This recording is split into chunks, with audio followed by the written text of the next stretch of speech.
Bom dia a todos, bom dia a todas, sejam todos muito bem-vindos e bem-vindas a mais um ICL Mercado Investimento. Um bom dia especial para o pessoal de São Luís do Maranhão e região que está vendo a gente pela TV UFMA.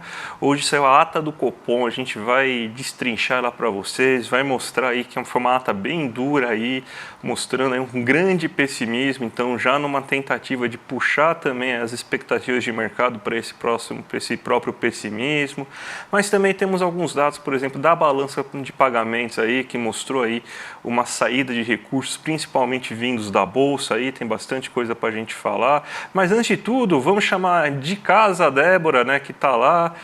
Hoje um programa diferente, a Débora está fazendo de casa. Então, Débora, bom dia para você, como você está? Bom dia, André. Bom dia a todas e todos que estão nos assistindo. Bom dia para quem está vendo a gente pela TV UFMA.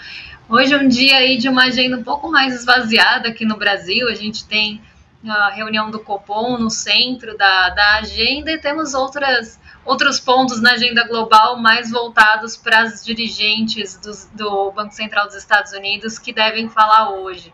Além disso, a gente vai falar um pouquinho do que aconteceu com a Magalu, que ela subiu tanto ontem. Quem tem ações da Magalu viu aí uma valorização bem grande nos ativos da companhia, então a gente vai falar o que aconteceu por lá. E a gente também vai explicar o que está acontecendo com a Nvidia, que caiu mais que o PIB da Argentina aí nesses últimos 3 dias. Então a gente vai explicar o que também está acontecendo na Nvidia nesses últimos dias e o que aconteceu, né? Qual foi a trajetória da empresa para chegar nesse ponto e por que isso passou a acontecer agora, como está influenciando, sobretudo, aí o mercado asiático. Então, hoje, um dia aí que a estrela do nosso Brasilzão é a ata do Copom, né? Que não tem muita novidade, mas tem pontos importantes e outros pontos que a gente já vai ver daqui a pouquinho, inclusive, quando a gente vai falar da própria agenda. Então já vamos para a agenda, né, Débora? Que tem bastante coisa para a gente conversar hoje aí, né? Então já vamos ver aí o que o nosso telespectador pode esperar nessa manhã aí de terça-feira. Então já começa 4 da manhã com a Espanha, né? Então, Débora, fala aí para a gente o que o nosso telespectador vai enfrentar no dia de hoje. Bom, hoje a agenda começa cedinho lá na Europa, como sempre, então a gente tem a Espanha divulgando o PIB do primeiro trimestre, leitura final. Aqui no Brasil sai o IPC-FIP da terceira quadricemana de junho, então ontem a gente teve outra medição da FGV, do IPC semanal, e dessa vez a gente tem a medição da FIP. Às 8 horas saiu a ata do Copom, esse dado bem aguardado aí pelo mercado e pelas pessoas no geral que queriam saber como é que foi a decisão, principalmente como é que foi o voto, como é que foi essa decisão unânime, como é que isso decorreu. Então, esses detalhes estão na ata e as discussões que foram tidas ali na reunião de política monetária. Então, o mercado estava bem ansioso para ver as sinalizações que poderiam aparecer na ata. Então, um dado muito importante aí do nosso dia. Acredito que o mais importante aqui do nosso Brasilzão. 8 horas saiu também INCC e confiança do consumidor da construção. Então, essa semana é aquela semana que a FGV vai divulgando todas as confianças. Ontem saiu do consumidor, hoje sai da construção. Depois a gente tem da indústria, serviços e comércio. Aqui também como um termômetro, né, das atividades dos setores. Em seguida, pode passar aí que a gente tem mais agenda. Hoje tem uma agenda bem recheada, aí, principalmente de dirigentes do Banco Central dos Estados Unidos. Então, a gente tem hoje a diretora do Fed, Michelle Bowman, discursando em um evento no Reino Unido, às 8 horas. O Fed de Chicago divulga o Índice de Atividade Nacional de maio. E agora, às 10 horas, depois da reunião do Copom, depois da divulgação da ata da reunião do Copom, a gente logo em seguida tem o Gabriel Galípolo participando de uma live no mercado financeiro sobre condução da política monetária em um ambiente mais adverso. Então, essa reunião está acontecendo agora. A gente tem o Conference Board, o Índice de Confiança do Consumidor de junho dos Estados Unidos, às 11 horas, também sai aí agorinha. Então, dado esse que pode ficar no radar junto à diretora Michelle Bowman, que fala hoje, mas a gente tem outro ponto aí, outra dirigente do Banco Central dos Estados Unidos falando ao longo do dia. Então, qual que é a centralidade? Até se quiser passar para a próxima página. Qual é a centralidade hoje? A Lisa Cook e a Michelle Bowman falam ao longo do dia e podem trazer alguma sinalização em um momento que o mercado já está precificando 2 cortes na taxa de juros dos Estados Unidos e início em setembro.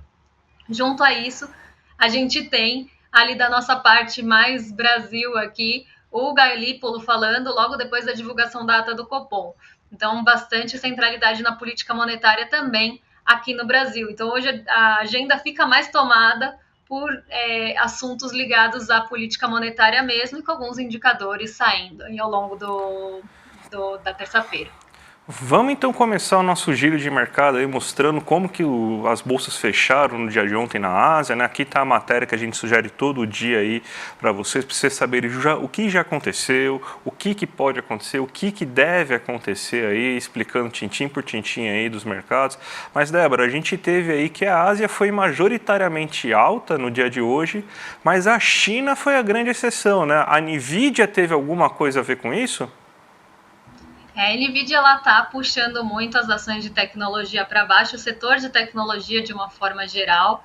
Então, hoje a China ela acabou indo na contramão das outras bolsas asiáticas, justamente por esse motivo.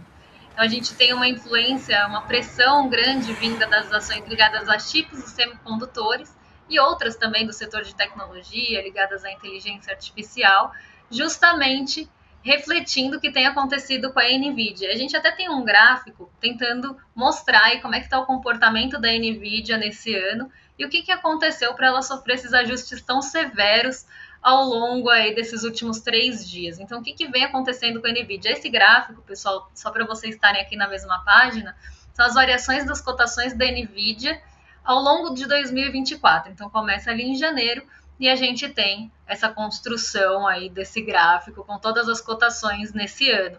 A gente vê que a Nvidia ela sai ali de um patamar de $60 e ela vai para um patamar de $118 em praticamente 6 meses. Isso porque a gente teve 2 divulgações de resultados trimestrais da Nvidia bem acima do esperado, né? Isso até puxou bastante ali o mercado asiático, justamente porque o mercado asiático tem uma parte importante da receita da Nvidia vem do mercado asiático, então tem uma participação importante nisso, quer dizer que os mercados asiáticos, os países asiáticos de uma forma geral, estão ali consumindo, vamos pensar assim, esse tipo de produto, né, que a gente está falando também de chips, semicondutores, e a gente tem essa ascensão da Nvidia muito rápida.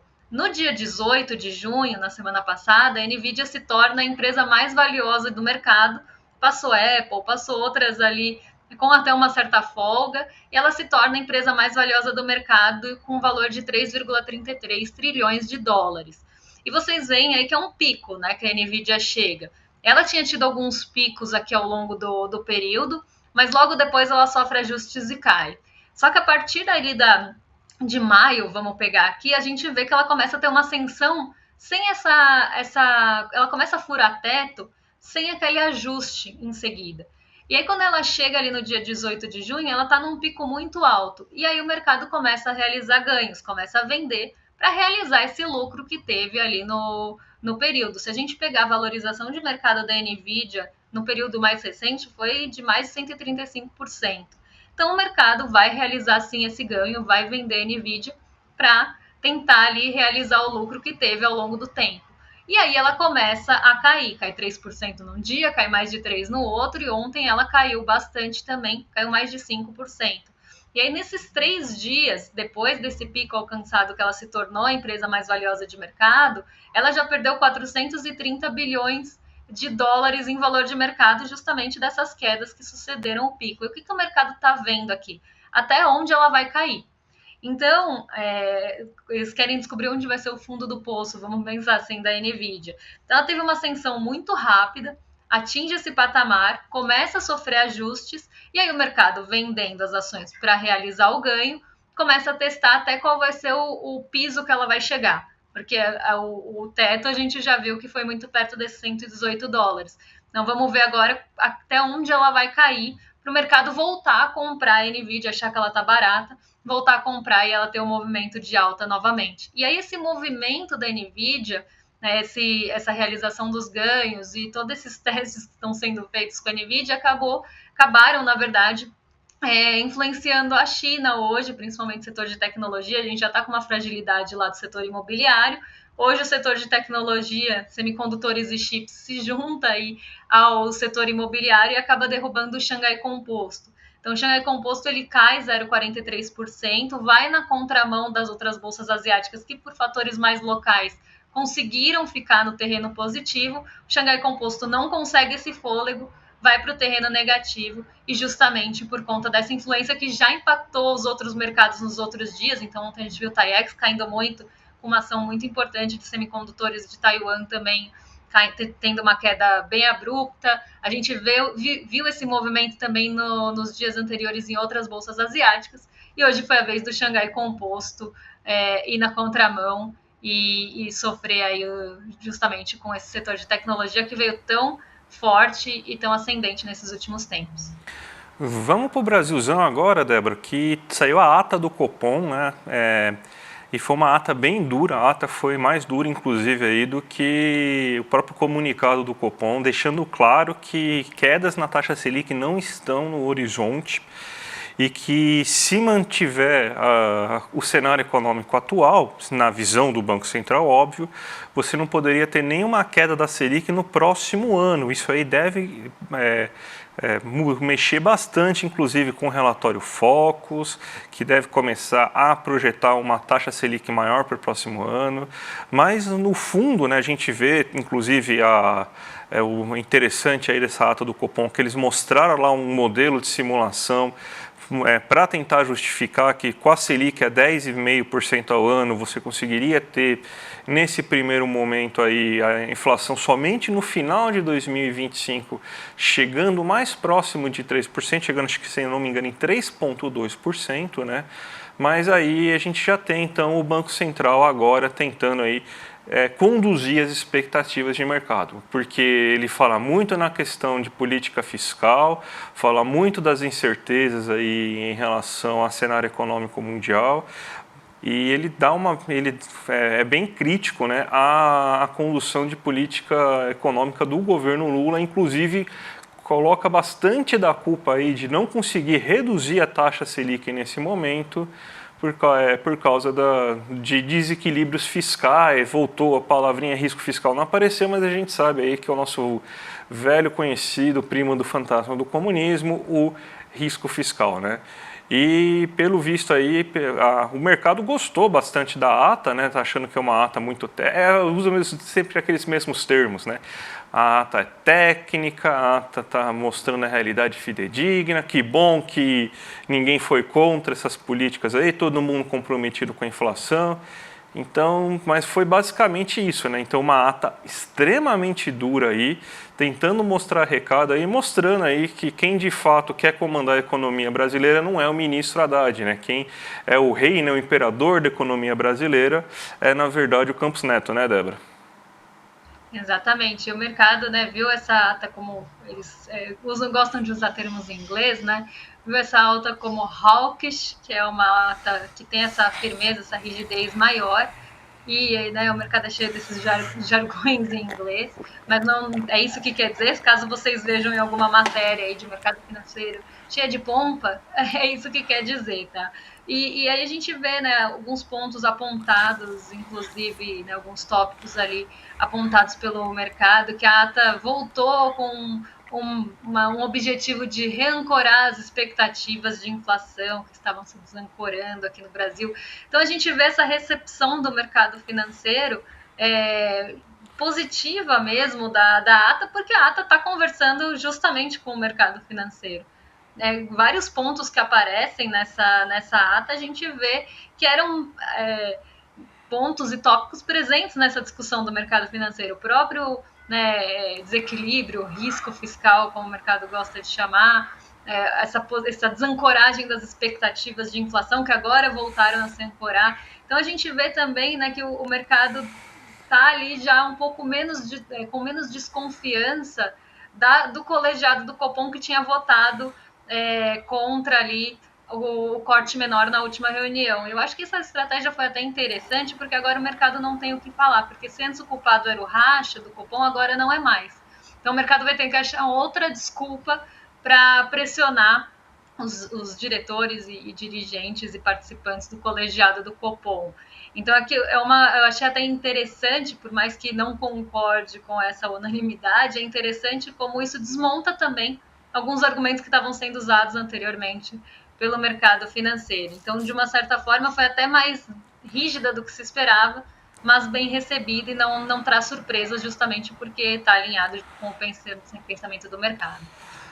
Um dado interessante que a gente tem que mostrar aqui, Débora, hoje, é o da balança de pagamentos, porque na balança de pagamentos a gente consegue ver a questão do investimento direto no país, né, que a gente tem nas contas externas esse 10 de 3,4 bilhões aí, mas a gente teve uma boa entrada de recursos nesse começo do ano, só que a gente tem também, dentro desses recursos, uma queda bem considerável, aí, uma saída, um grande fluxo de capital em bolsas e ações, né? Então, somente nesse mês aí de maio, você teve uma saída de quase 1 bilhão, foi 890 milhões aí de dólares que saíram nesse momento. A gente até montou um gráfico aqui para vocês verem aí como que está caminhando aí esses investimentos diretos no país. Você vê aí que ele realmente ele chegou num pico aqui em dezembro de 2022, justamente naquele momento mais especulativo, né? Ele vai começando a entrar em queda nesse momento, só que ele começa a ter uma boa recuperação a partir de outubro e tudo mais, quando você também tem uma recuperação de bolsa.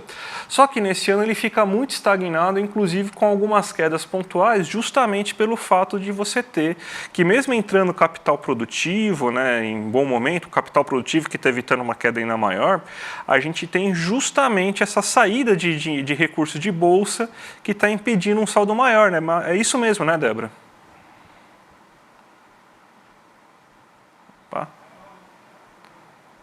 Estava mutada, estava tentando desmutar aqui.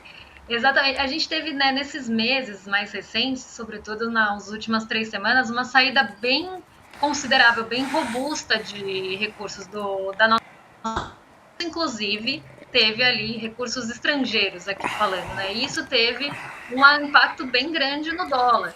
Se a gente está saindo recurso aqui justamente para buscar ganho ali nas treasuries dos Estados Unidos, ou ainda refletindo ali quedas, a gente acaba tendo um ciclo de quedas. Então a gente tem queda, sai recurso, cai mais, sai recurso, cai mais, enfim, subir uma espiral negativa, a gente acaba tendo uma queda da bolsa e uma alta de dólar. E o mercado, o recurso que entra aqui na nossa bolsa, ele não está querendo fomentar a empresa que ele colocou ali seu capital, seu recurso financeiro.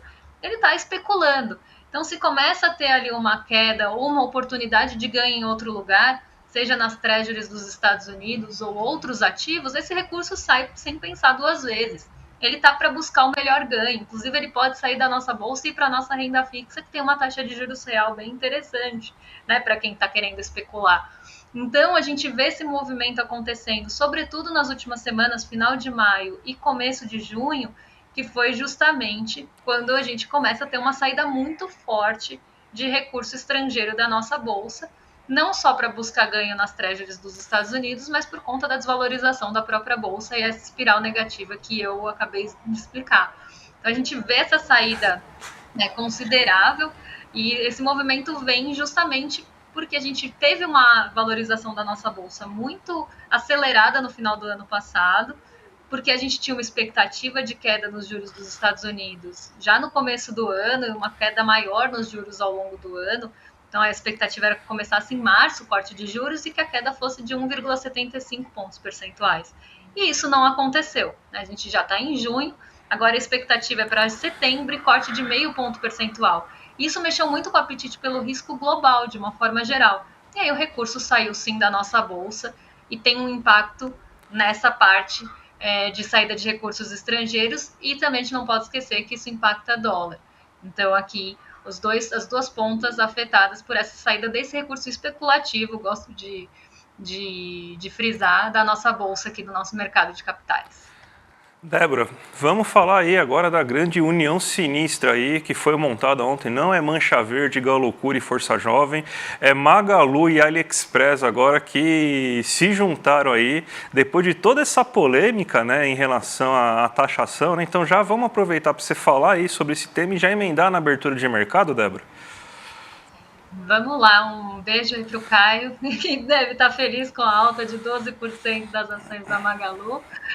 Vamos explicar o que aconteceu, né? A Magalu e a AliExpress elas fizeram uma parceria inédita, porque é a primeira vez que a AliExpress se junta com uma empresa que não é da China.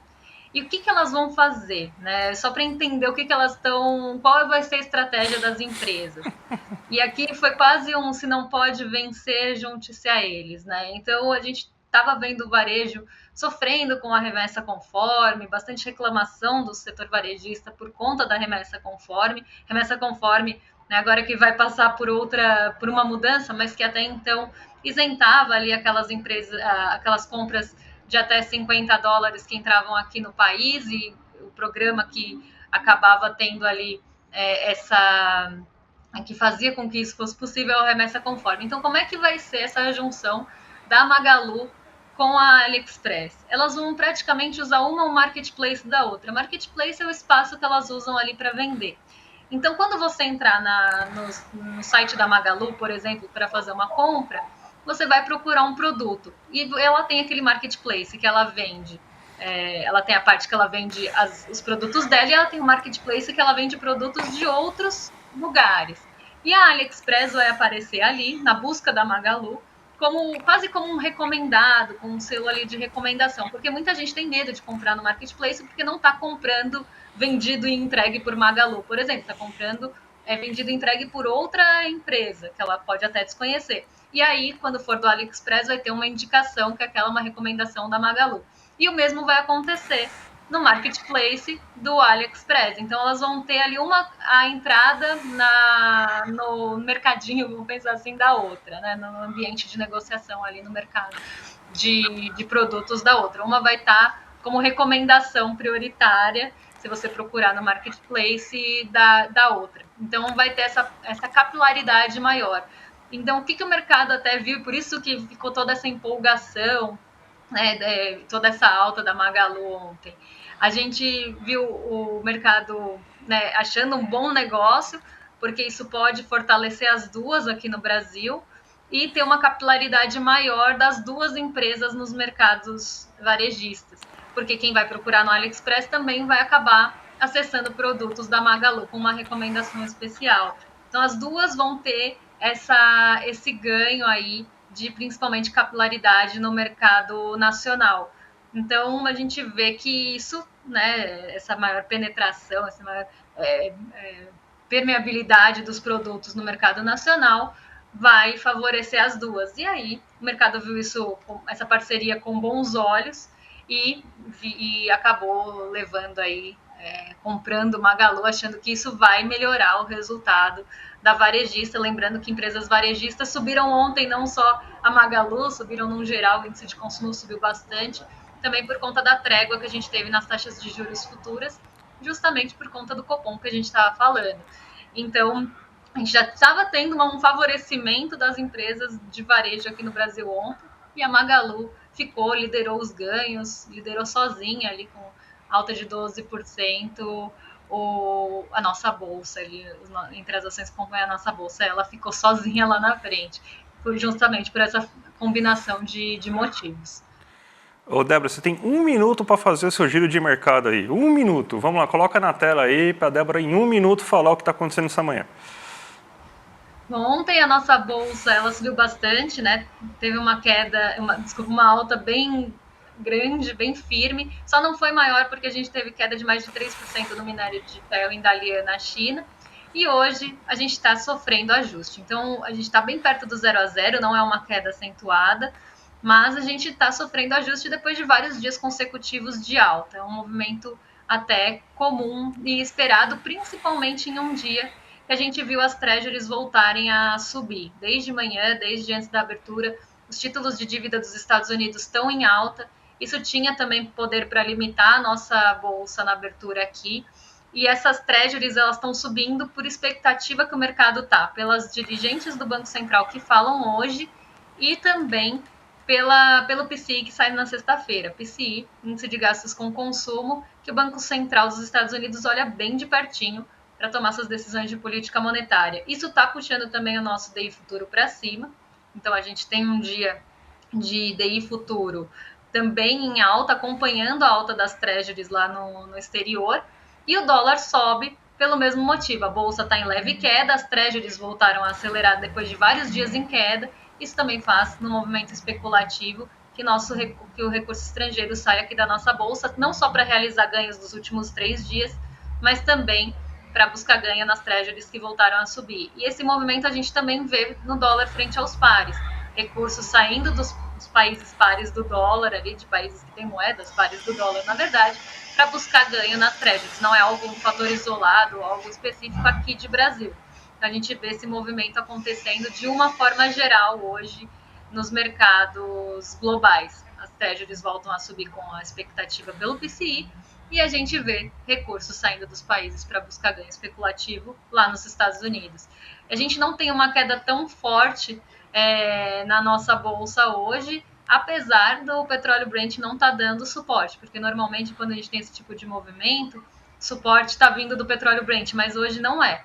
Hoje a gente tem outros pontos segurando um pouco essa queda, e a gente vê também a recuperação de algumas empresas que caíram aí ao longo do tempo, mas principalmente ajustes que nossos ativos estão sofrendo, principalmente as ações de maior peso no Ibovespa, aquelas chamadas de primeira linha, que foram as que subiram mais nesses últimos dias. Então elas estão sofrendo um pouco de ajuste, mas a gente tem uma queda bem leve, poderia até ser mais acentuada. Débora, eu vou me despedir de você antes da gente passar o recado aí, então até amanhã, Débora. Até amanhã, espero amanhã já estar de volta e já está bem para estar de volta com vocês no estúdio. Um beijão e até! Até mais, Débora. E vamos passar o recado aí para a nossa audiência que a gente tem aí no dia 7 de julho, às 8 horas da noite, o grande webinar aí do Adam Alter, Apocalipse Tecnológico, né? Ele foi eleito o melhor professor da New York University em um dos 48 melhores do mundo. O Edu Moreira, que vai fazer esse papo com ele vai falar sobre o impacto da tecnologia nas nossas vidas, o design da tecnologia, que é muito voltado para o vício, inclusive aí dá algumas dicas para você se livrar desse vício. Então, gente, clica aqui no link que está aqui embaixo, iclmercado.com.br, já se inscreve que no dia 7 o sininho toca para vocês às 8 horas da noite, você não vai perder, porque, como sempre, vai ser imperdível. E agora, vamos passar para os nossos colegas aí do Rolê ICL, o William De Luca e o Guga Noblar. A gente volta amanhã e deixa eu mandar um abraço aí, um beijo aí pro nosso querido Léo aí, que ficou ciumento aí aqui na produção e tava precisando aí de um abraço aí. Então, um abraço para você, Léo. E a gente volta amanhã. Até mais, gente. Tchau, tchau. Adam Alter foi eleito o melhor professor da New York University, uma das melhores universidades americanas. Ele foi eleito um dos 40 mais importantes professores de negócios do mundo. Ele escreveu o livro Irresistible, que ficou em primeiro lugar na lista de mais vendidos durante muito tempo. E ele vai dar uma aula aberta e gratuita para a comunidade do ICL. Para você se inscrever nessa aula, um dos maiores professores do mundo, e entender o apocalipse tecnológico que está influenciando milhões de vidas e enriquecendo algumas empresas, você tem que clicar no link que está junto com esse vídeo e se inscrever nessa aula. Não perca! Uma das aulas mais importantes que o ICL já trouxe até hoje para você. A chance de estudar com um dos melhores professores do mundo. 7 de julho, domingo, às 8 horas da noite, a gente se vê.